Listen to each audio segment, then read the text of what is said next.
The white man pays Reverend Martin Luther King, subsidizes Reverend Martin Luther King, so that Reverend Martin Luther King can continue to teach the Negroes to be defenseless. That's what you mean by nonviolent. Be defenseless. Be defenseless in the face of one of the most cruel beasts that has ever taken the people into captivity. That's this American white man. And they have proved it throughout the country by the police dogs and the police clubs. 100 years ago, they used to put on a white sheet and use a bloodhound against Negroes. Today, they have taken off the white sheet and put on police uniforms. They've traded in the bloodhounds for police dogs, and they're still doing the same thing. And just as Uncle Tom, back during slavery, used to keep the Negroes from resisting the bloodhound or resisting the Ku Klux Klan by teaching them to love their enemy or pray for those who use them despitefully. Today, Martin Luther King is just a 20th century or modern Uncle Tom or a religious Uncle Tom who is doing the same thing today to keep Negroes defenseless in the face of attack that Uncle Tom did on the plantation to keep those Negroes defenseless in the face of the attack of the Klan in that day. I don't think of love as, in this context, as emotional bosh.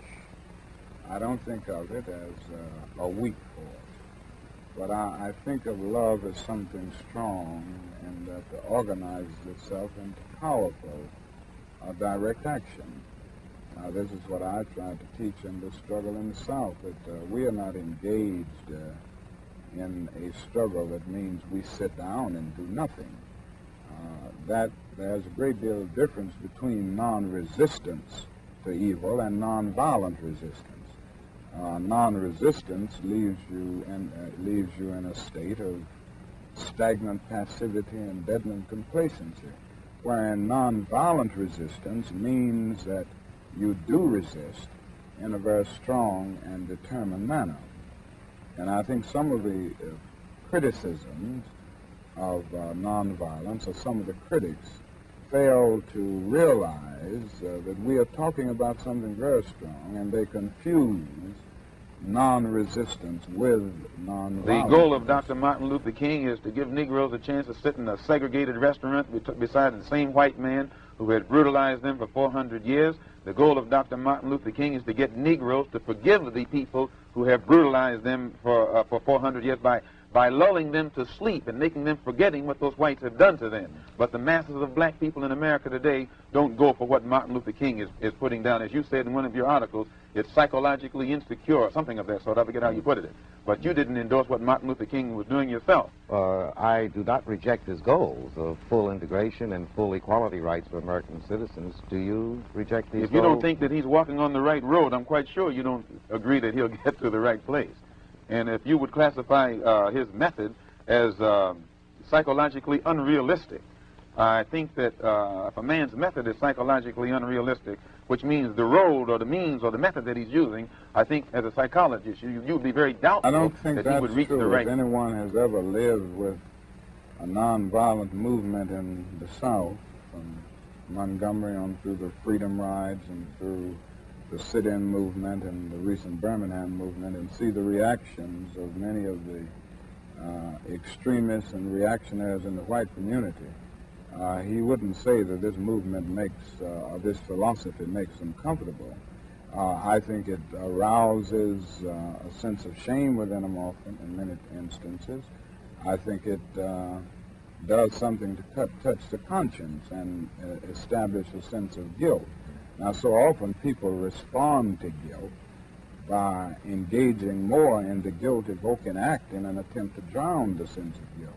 But this approach certainly doesn't make the white man feel comfortable. It disturbs the other things, conscience, and it disturbs this sense of contentment. Nothing will they ever do. They will always talk it, but they won't practice it. And with the Supreme Court, if the NAACP can tell me that they want a desegregation decision for me 10 years ago, but yet the schools haven't been desegregated, as I say, this is a victory with no victory. It's a victory that you can talk about, but it's a victory you can't show me. So if you represent the NAACP and you are telling me about this great victory you won for me, when I look at you, I have to conclude that either you have been duped yourself or else you are trying to dupe me.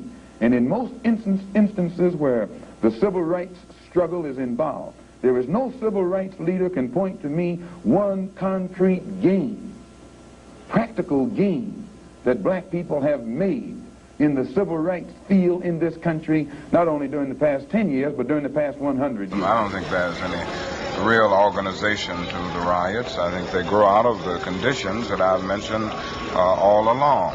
And as long as these intolerable conditions are there, as long as the Negro finds himself living every day in a major depression, then every city will sit on a powder keg and can explode over the slightest incident. I feel that killing is a very tragic way to deal with any social problem. There is no violent solution to the problem that the Negro confronts in this country, and this is why I have constantly said that riots are socially destructive and self-defeating. After all, the Negro ends up on the losing end.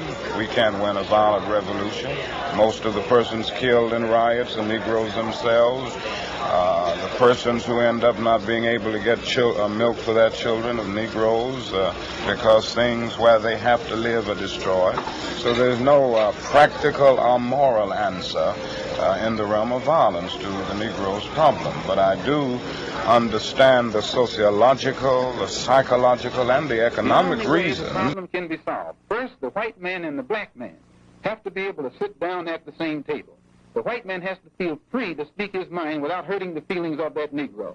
And the so-called Negro has to feel free to speak his mind without hurting the feelings of the white man. Then they can bring the issues that are under the rug out on top of the table and take an intelligent approach to get the problem solved. That's the only way that they'll ever do it. We need an action program while we are Muslims, or while we are Christians, or while we are whatever we are. We still need an action program that will eliminate these evils that are in our community. This is what we're trying to do with the Muslim Mosque Incorporated. Do you consider yourself militant? I consider myself Malcolm. Well, I think we have to agree that this appears to be the result of an internal conflict within the black nationalist movement. So I think the first thing that needs to be done is for a conference of goodwill to take place between black nationalist leaders. This was why I suggested a few days ago that the followers of the late Malcolm X and the followers of Elijah Muhammad should sit down at the peace table together, so to speak, and discuss this problem and try to reach some understanding. I don't think, and I'm sure, that nothing can be accomplished by violence. It only leads to new and more complex social problems. I think it is unfortunate for the black nationalist movement. I think it is unfortunate for the health of our nation. I may not get there with you, but I want you to know tonight that we as a people will get to the promised land. I'm really happy for you. I'm gonna let you finish. But Beyonce had one of the best videos of all time.